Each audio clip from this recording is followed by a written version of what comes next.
नमस्कार, आप देख रहे खबर झारखंड और मैं हूं आपके साथ राजेश कुमार। धनबाद से बड़ी खबर मिल रही है। धनबाद के वासेपुर में एक बार फिर से गैंग वॉर हुआ है।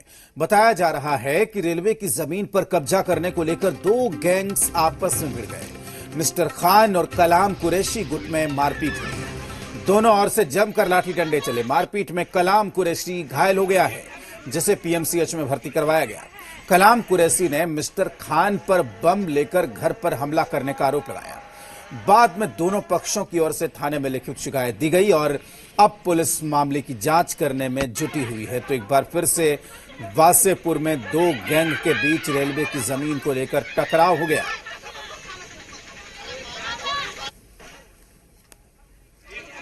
कितना कटी है सर? रेलवे की सरकारी जमीन पर ये दोनों लोग दो पक्ष आपस में अपना अधिकार जमाना चाह रहे थे और उसपे अपना दुकान खोलना और खुलवाना चाह रहे थे। इसी बात को लेकर के दो पक्षों में आपस में मारपीट की घटना हुई है। सर, बम चलने की खबर मिल रही है सर, क्या सही है सर? ऐसा देखा जा रहा है, देख लेते हैं, इसके बारे में जांच किया जा रहा है। झारखंड की कानून व्यवस्था पर सवाल उठाने वाली एक और बड़ी वारदात हुई है। धनबाद में अपराधियों ने दिन दहाड़े लूटे 17 लाख रुपए पर हाथ साफ कर दिया। अपराधियों ने जो रकम लूटी है वो रिलायंस पेट्रोल पंप का था, जिसे निजी एजेंसी का कर्मचारी बैंक में जमा कराने जा रहा था। बताया जा रहा है कि कर्मचारी को बाइक सवार दो अपराधियों ने गोली मार दी। घायल कर्मचारी सुनील मंडल को पीएमसीएच भेजा गया है। घटना जीटी रोड के लेदा टाड़ स्थित पोल फैक्ट्री के सामने हुई। फिलहाल तोपचांची थाना इलाके की पुलिस पूरे मामले की जांच में जुटी हुई है।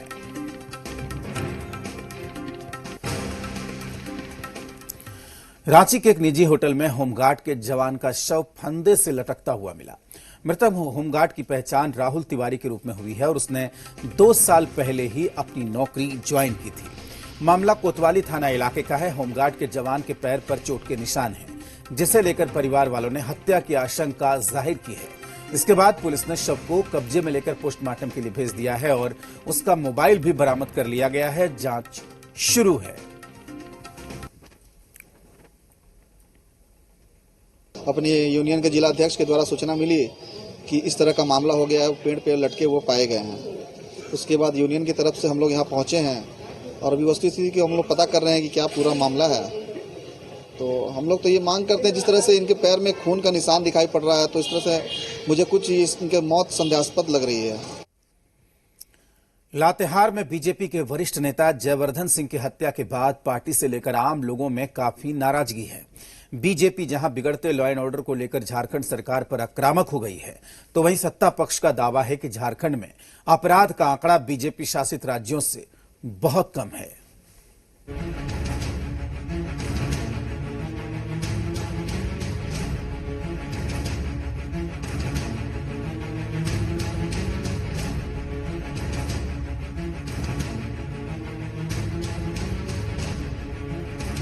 लातेहार में रविवार शाम हुई बीजेपी नेता जयवर्धन सिंह की हत्या ने पूरे राज्य की कानून व्यवस्था को कटघरे में खड़ा कर दिया। घटना के विरोध में लातेहार के बरवाडीह बाजार सोमवार को पूरी तरह से बंद रहा। जिस तरह बीजेपी नेता को दो बदमाशों ने सरेराह गोली मारी, उसे लेकर आम लोगों में तीखी प्रतिक्रिया देखने को मिल रही है। तो वहीं बीजेपी अपने नेता के कत्ल से आग बबूला है। निश्चित तौर पर यहाँ पुलिस की जो व्यवस्था है इसमें काफी त्रुटि है। भारतीय जनता पार्टी के नेतृत्व में, रघुवर जी के नेतृत्व में जो सरकार चली और जिस तरह से अपराधियों पर नियंत्रण करने के लिए, उग्रवादियों पर नियंत्रण करने का जो उन्होंने काम किया था, आज कहीं न कहीं यह राज्य इस नेतृत्व के सामने बिल्कुल अपंगु हो गया है। हत्या की इस वारदात से बीजेपी बेहद खफा है। लिहाजा बीजेपी के प्रतिनिधिमंडल ने रांची में झारखंड के डीजीपी एमवी राव से मुलाकात कर दोषी की जल्द गिरफ्तारी और सजा की मांग की। जिस प्रकार से भारतीय जनता पार्टी के एक वरिष्ठ नेता, जिला के महामंत्री की एकदम बाजार के बीच में चौक के पास डीएसपी आवास के सामने हत्या होती है, ये अपने आप में ये घटना परिचायक है कि किस प्रकार का एक वातावरण अपने राज्य में बन गया है। भारतीय जनता पार्टी इस विषय को लेकर बहुत चिंतित है। इन्वेस्टिगेशन गोपनीय ढंग से किया जाता है। बहुत सारे लीड्स मिला है, उस पर पुलिस टीम काम कर रहा है। बहुत जल्द अपराधी पकड़ा जाएगा, तो कौन हत्या किया है। वहीं कानून व्यवस्था के मसले पर घेरे जाने पर सत्ता पक्ष ने भी प्रतिक्रिया दी है। राज्य के पेयजल मंत्री मिथिलेश ठाकुर के मुताबिक बीजेपी शासित राज्यों में अपराध का आंकड़ा झारखंड से ज्यादा बड़ा है। अपराधी हैं तो उन पर पूरे तरह से उन पर शिकंजा कसने का हमारे माननीय मुख्यमंत्री ने जिस दिन पदभार संभाला था उसी दिन निर्देश दिया था। लेकिन सरकार की ऐसी प्रतिक्रिया से बीजेपी को कोई फर्क नहीं पड़ रहा है। बीजेपी नेताओं ने एक सुर में सरकार पर हमला बोलते हुए कहा है कि झारखंड में जंगल राज कायम हो गया है और राज्य की कानून व्यवस्था पूरी तरह से ध्वस्त हो चुकी है। इस बात का संकेत है कि इस राज्य में जंगल राज की आहट अब दिखने लगी है। बातों के मीडिया में रहने वाली सरकार है। इस सरकार से जनता मात्र 6 महीने के अंदर जनता में निराशा आ गई, हताशा आ गई। जिस तरह से लॉ एंड ऑर्डर जिस तरह से डिट्रीब्यूट किया गया है पिछले 5 साल के गवर्नमेंट में, आप यदि देखेंगे तो आपको याद नहीं आएगा कहीं पे जेसीबी जलाया गया, कहीं किसी से लेवी ली गई। इन अपराधियों का अविलंब सरकार या वहाँ की जिला प्रशासन संबंधित अपराधियों को जल्द से जल्द पकड़ने का काम करे। वहीं अपनी सरकार पर हमलों से तिलमिलाई जेएमएम ने भी जवाब दिया। जेएमएम ने आधिकारिक ट्विटर अकाउंट के जरिए कहा कि मौत पर राजनीति करना भाजपा की पुरानी परंपरा रही है। हम झारखंडियों ने वो दिन नहीं भूला जब सीएम आवास के बाहर दिन दहाड़े गोली मार दी जाती थी और आपकी सरकार तानाशाही देखती थी। और ये जंगल राज आप हम झारखंडियों आदिवासियों के शासन का उपहास उड़ाने के लिए तो नहीं कह रहे हैं। लातेहार में एक नेता की सरेराह हत्या कोई छोटी बात नहीं है। जाहिर है बीजेपी के लिए मामला काफी अहम है और इसे लेकर वो सोरेन सरकार को बख्शने के मूड में नहीं दिख रही है। ऐसे में सरकार को भी यह सुनिश्चित करना होगा कि अपराधी जल्द से जल्द सलाखों के पीछे रहे। ब्यूरो रिपोर्ट, जी मीडिया। झारखंड में पीड़ित महिलाओं को इंसाफ दिलाने के लिए निर्भया फंड से राज्य के 26 जिलों में 300 थानों पर महिला हेल्प डेस्क की शुरुआत होने जा रही है, जहां पीड़ित महिलाएं अपना दर्द साझा कर सकती हैं। यह जानकारी आईजी सुमन गुप्ता ने दी। उन्होंने बताया कि महिलाओं के खिलाफ उत्पीड़न और अत्याचार के मामले में कारगर तरीके से सुनवाई के लिए 300 थानों में हेल्प डेस्क खोले जाएंगे और इसके लिए सभी जरूरी सुविधाएं भी उपलब्ध करवाई जाएंगी।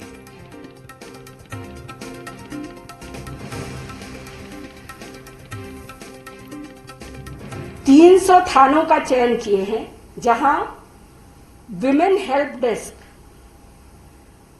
गठित करने का प्रस्ताव है और इसके लिए हम लोग जो संसाधन है, इंफ्रास्ट्रक्चर है, वो भी उपलब्ध कराने जा रहे हैं।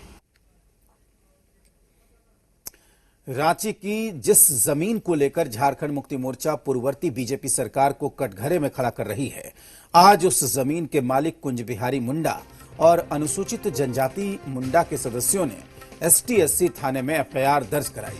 ये लोग जमीन के पेपर साथ लेकर थाने पहुंचे थे। इनका कहना है कि उनकी 1450 एकड़ जमीन फर्जी तरीके से बेची गई, जो वन भूमि, गैर मजरूआ और आदिवासी रैयतों की भूमि है। इन लोगों का कहना है कि वे लोग इस जमीन की माल गुजारी देते हैं और रसीद भी कटता है। ऐसे में जमीन को फर्जी तरीके से बेचने वाले सभी दलालों पर कार्रवाई होनी चाहिए।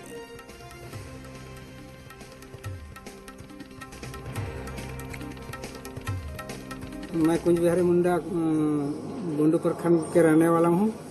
पिता स्वर्गीय सनिका मुंडा है।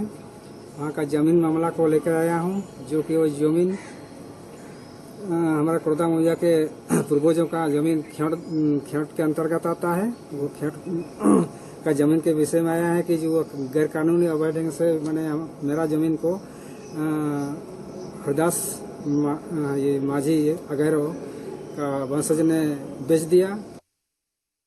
कोरदा गांव में वहाँ पूरा खुटकटी आदिवासी मुंडा लोग बसते हैं और उसमें जमीन का बहुत बड़ा घोटाला हुआ है। पूरे जमीन में कम से कम हम समझते कि 1200 एकड़ 12.29 एकड़ 5 डिसमिल इतना जमीन का घोटाला हुआ है। दरअसल जेएमएम ने पिछली सरकार पर 1450 एकड़ के जमीन घोटाले का आरोप लगाते हुए कहा था कि बुंडू में गैर मजरूआ आदिवासी रैयती और वन भूमि की जमीन को लैंड बैंक बनाकर बीजेपी से जुड़े पूंजीपति घरानों को दे दिया गया। एक दिन पहले जेएमएम महासचिव सुप्रियो भट्टाचार्य ने पिछली सरकार में हुई 2 रजिस्ट्री के डीड, जिसका नंबर 1881 और 1882 था, उसे सार्वजनिक किया था। पहले डीड में शाकंभरी बिल्डर्स के मालिक चंद्रेश बजाज को बेचने का हवाला दिया गया। चंद्रेश बजाज को बीजेपी के पवन बजाज का पुत्र बताया जा रहा है। साथ ही ये कहा गया कि पवन बजाज बीजेपी आजीवन निधि के सदस्य हैं। तो दूसरी तरफ दूसरी deed Kosi consultant private limited के नाम है, जिसके मालिक राहुल कुमार हैं। इनको उन्नाव उत्तर प्रदेश का रहने वाला बताया गया है। 1450 एकड़ भूमि में 228 एकड़ जमीन वन भूमि है और 513 एकड़ गैर मजरूआ जमीन बताई गई है।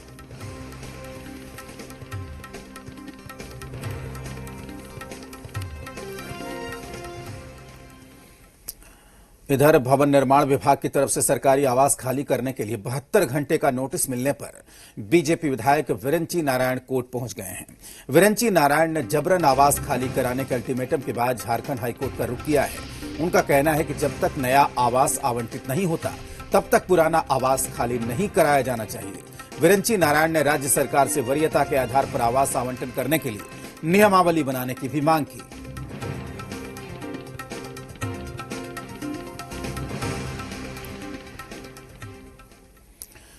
दरअसल झारखंड में माननीयों पर अवैध कब्जे का आरोप लगाते हुए रांची जिला प्रशासन ने नोटिस जारी कर घर खाली कराने के लिए मजिस्ट्रेट की नियुक्ति कर दी है। तो वहीं बीजेपी ने विधायकों से जबरन आवास खाली कराने को लेकर भवन निर्माण विभाग की तैयारी पर आपत्ति जताई है।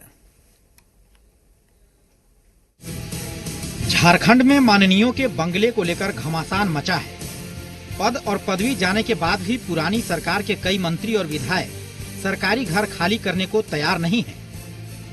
बार बार नोटिस भेजने के बाद भी जब माननीय टस से मस्त नहीं हुए तो भवन निर्माण विभाग ने जिला प्रशासन से आवास खाली करवाने के लिए सुरक्षा की मांग की, जिस पर जिला प्रशासन यानी अनुमंडल कार्यालय रांची सदर ने अल्टीमेटम देते हुए मजिस्ट्रेट और पुलिस बल की तैनाती के निर्देश दे दिए हैं। आवास खाली कराने के दौरान विधि व्यवस्था बनाए रखने के लिए 28 सशस्त्र बल, 20 पुरुष लाठी बल, 20 महिला आरक्षी लाठी बल एवं पुलिस पदाधिकारी की तैनाती की मांग रांची एसएसपी से की गई है।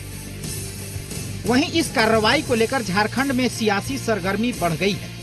जिला प्रशासन के जारी नोटिस को लेकर बीजेपी ने आपत्ति जताई है और सोरेन सरकार पर राजनीति से प्रेरित कार्रवाई करने का आरोप लगाया है।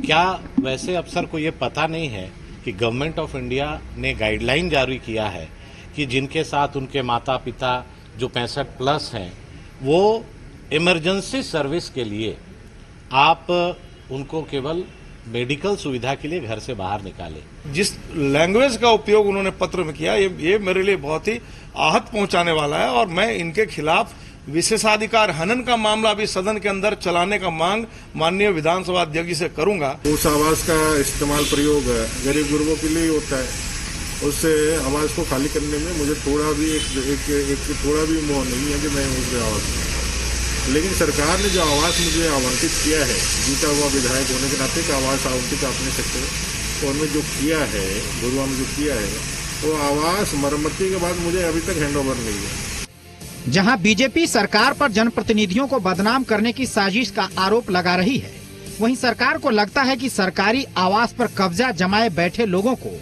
नैतिकता की नसीहत देने का हक नहीं है। तो लोक चलता है नैतिकता से और तंत्र चलता है मजबूती के साथ। तो अब चूंकि लोकतंत्र पर बात होगी तो सरकार लोग भी चलाएगी, तंत्र भी चलाएगी। तंत्र को अपना काम करना है तो ये जो हमारा आवास विभाग है वो तंत्र देखेगा और लोग देखने का काम हम लोग करेंगे। बता दें कि जिन माननीयों का सरकारी आवास खाली कराया जा सकता है उनमें रघुवर सरकार में मंत्री रहे अमर बाउरी, रणधीर सिंह, बीजेपी विधायक नवीन जायसवाल, पूर्व विधायक गंगोत्री कुजूर का नाम शामिल है। इन सभी का सरकारी आवास अब नई सरकार के मंत्रियों को अलॉट कर दिया गया है। पूर्व कृषि मंत्री का आवास स्टीफन मरांडी को, जबकि नवीन जायसवाल का आवास हाजी हुसैन अंसारी को अलॉट किया गया है। कुमार चंदन, जी मीडिया, रांची। लगातार बारिश के बावजूद रांची के हटिया डैम के जलस्तर में बढ़ोतरी नहीं होने पर पेयजल मंत्री मिथिलेश ठाकुर ने नाराजगी जाहिर की। उन्होंने हटिया डैम का निरीक्षण किया और पाया कि अच्छी बारिश के बाद भी डैम का जलस्तर मात्र 4 फीट है। उन्होंने अधिकारियों से डैम में पानी की कमी पर 4 दिनों में रिपोर्ट सौंपने का आदेश दिया। उन्होंने कहा कि डैम में महज 15 दिनों की सप्लाई का पानी है। अगर इस दौरान बारिश नहीं होती है तो 15 दिनों के बाद पानी की सप्लाई नहीं की जा सकती है। इसके साथ ही उन्होंने जल्द नागफनी नदी से जोड़ने की योजना पर विचार करने की बात भी कही। अभी तो किसी तरह की कोई चिंता की बात नहीं है। अभी जो हमारा 4 फीट के लगभग जलस्तर है हटिया डैम का, और इससे हमने अभी अपने अभियंता प्रमुख से और अभियंताओं से बात की। अभी सभी विभाग के भी लोग, अब दूसरे विभाग हमारे सड़क के और सिंचाई के सारे विभाग के वरीय अभियंतागण भी यहाँ पर उपस्थित हैं। गढ़वा में कई लोग कई दशक गुजर जाने के बाद खुद के नाम का राशन कार्ड सरेंडर करा रहे हैं। दरअसल जिले में कई ऐसे लोगों ने अपना नाम राशन कार्ड में अंकित करवा रखा है जो इसका लाभ लेने की अहर्ता नहीं रखते और सालों से राशन का उठाव भी करते रहे हैं। वहीं जो वाकई जरूरतमंद हैं उन्हें इसका लाभ नहीं मिल रहा है। लिहाजा जरूरतमंदों के हक पर डाका डालने वालों के खिलाफ जिला आपूर्ति पदाधिकारी ने राशन कार्ड सरेंडर कराने का आदेश जारी किया है। इससे हड़कंप मचा हुआ है और कई लोग जल्दी जल्दी अपना राशन कार्ड सरेंडर करा रहे हैं, क्योंकि पदाधिकारी ने यह तय समय में राशन कार्ड सरेंडर न करने पर बड़ी कार्रवाई करने का निर्देश दे रखा है। अब लोगों में भय हो रहा है और बहुत सारे लोग व्हाट्सएप के माध्यम से हमारे मोबाइल पे भेज रहे हैं कि मेरा कार्ड को सरेंडर किया जाए। जो भी हम संख्या देख रहे हैं वो आज से कल तक लगभग उनकी संख्या 250 के आसपास है जिन्होंने कार्ड सरेंडर कर दिया। लेकिन जो जानकारी मिल रही है बहुत सारे लोग तैयारी कर रहे हैं। समय केवल कल 7 तारीख तक ही है। झारखंड चैंबर्स ऑफ कॉमर्स ने जेबीएनएल के पास बिजली बिल का 5,000 करोड़ रुपए बकाया होने को लेकर बिजली वितरण निगम लिमिटेड पर सवाल उठाए और कहा कि बकाये की वजह से राज्य में बिजली दर बढ़ेगी और इसका भार आम जनता पर पड़ेगा। चैंबर ने राज्य की बिजली व्यवस्था को लेकर भी नाराजगी जाहिर करते हुए कहा कि लॉकडाउन में फिक्स्ड चार्ज से उद्योग जगत को छुटकारा मिलना चाहिए। हमारी जो स्थिति है वो किसी से financial condition of the state छुपी भी नहीं है, but still they will take a decision after 31 June के बाद वो लोग इसमें देखेंगे क्या करेंगे। और भी नेबरिंग स्टेट्स हैं, बिहार ने भी इसके ऊपर डिसीजन ले लिया है, तो हमें लगता है कि राज्य सरकार को इसके ऊपर डिसीजन लेना चाहिए। सरकार ने कहा अपने यूनिट को बंद करने, हमने बंद किया, कोई हमने अपनी स्वेच्छा से बंद नहीं किया। जो बिजली हम ले ही नहीं पा रहे हैं सरकारी आदेश के चलते, बंद क्यों हुआ? सरकारी आदेश से बंद हुआ। मैंने कोई स्वेच्छा से तो बंद किया नहीं था अपना प्रतिष्ठान। तो ऐसी अवधि के लिए, और अभी भी बहुत सारे व्यवसाय जैसे होटल मॉल्स अभी भी बंद हैं। तो ये बेचारे मॉल्स होटल वाले 6-6 महीने का फिक्स चार्ज कहाँ से देंगे? यहाँ इंडस्ट्री थोड़ी पहले खुल गई थी, मगर तो भी उनके ऊपर भी 2 महीने का लोड है। वक्त एक छोटे से ब्रेक का है, जल्द लौटते हैं।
धनबाद के वासेपुर में भिड़े दो गैंग्स, रेलवे की जमीन पर अवैध कब्जे को लेकर हुई मारपीट और बमबाजी, जमकर चले लाठी डंडे।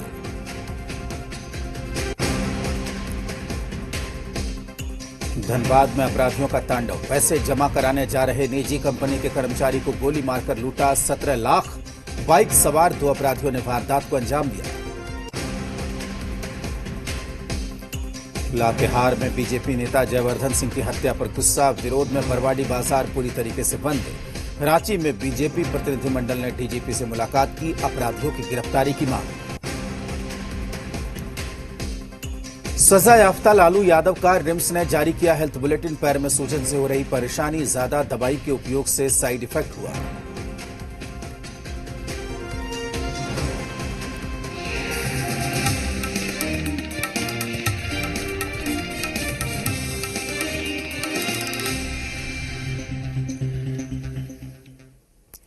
सावन के पहले सोमवार को कोरोना संक्रमण का असर साफ देखा गया। प्रदेश के शिव मंदिरों में श्रद्धालुओं को पूजा और प्रवेश की अनुमति नहीं थी। हालांकि कई जगहों पर ऑनलाइन दर्शन की व्यवस्था की गई। जी बिहार झारखंड पर आप रोज सुबह 4:30 बजे से 5:30 बजे तक देवघर के बाबा बैद्यनाथ धाम का लाइव दर्शन कर सकते हैं।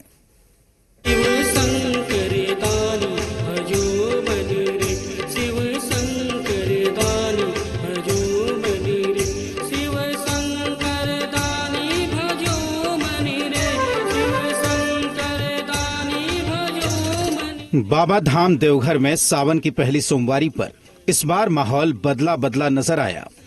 पहले जहां भक्तों की भारी भीड़ से मंदिर प्रांगण पटा रहता था, तो इस बार केवल पुजारी दिखे। प्रशासन कोर्ट के आदेश को पालन करवाने के लिए मुस्तैद नजर आया। सुबह 5:45 पर पूजा हुई और मंदिर के 1 किलोमीटर के दायरे में सुरक्षा सख्त कर दी गई।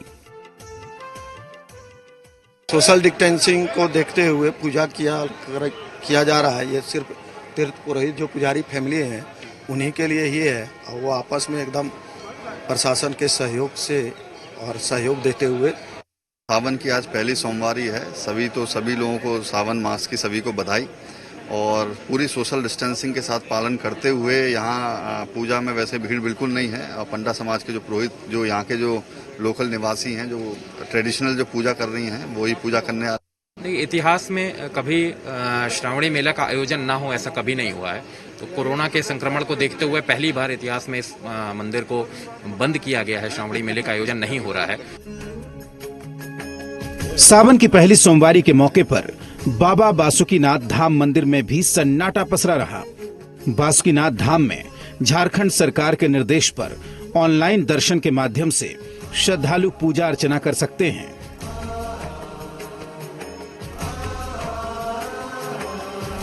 सावन का आज पहला दिन है और पहला सोमवारी भी है, लेकिन बाबा बासुकीनाथ धाम का नजारा बदला हुआ है, क्योंकि बाबा पूरी तरह से लॉकडाउन है। कोरोना काल की श्रावणी का असर रांची के शिवालयों पर भी देखा जा रहा है। यहाँ भी भक्तों की मौजूदगी ना के बराबर रही। चुटिया स्वर्णरेखा नदी के तट पर बने 108 फीट के शिवलिंग के आकार के मंदिर का नजारा देखिए।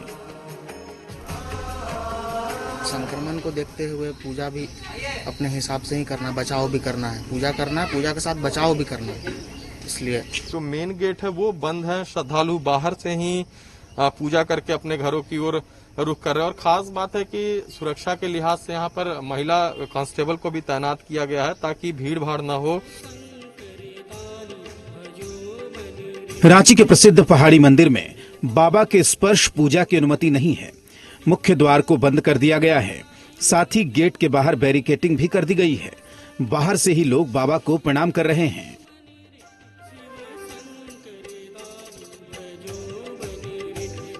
धनबाद में सावन की पहली सोमवारी पर शिव मंदिरों में पूजा करने के लिए भक्त पहुंचे। श्रद्धालुओं की तादाद काफी कम थी। भक्त सोशल डिस्टेंसिंग के नियमों का पालन कर पूजा कर रहे थे। बोकारो के शिव मंदिरों में भी पहली सोमवारी की भीड़ नजर आई।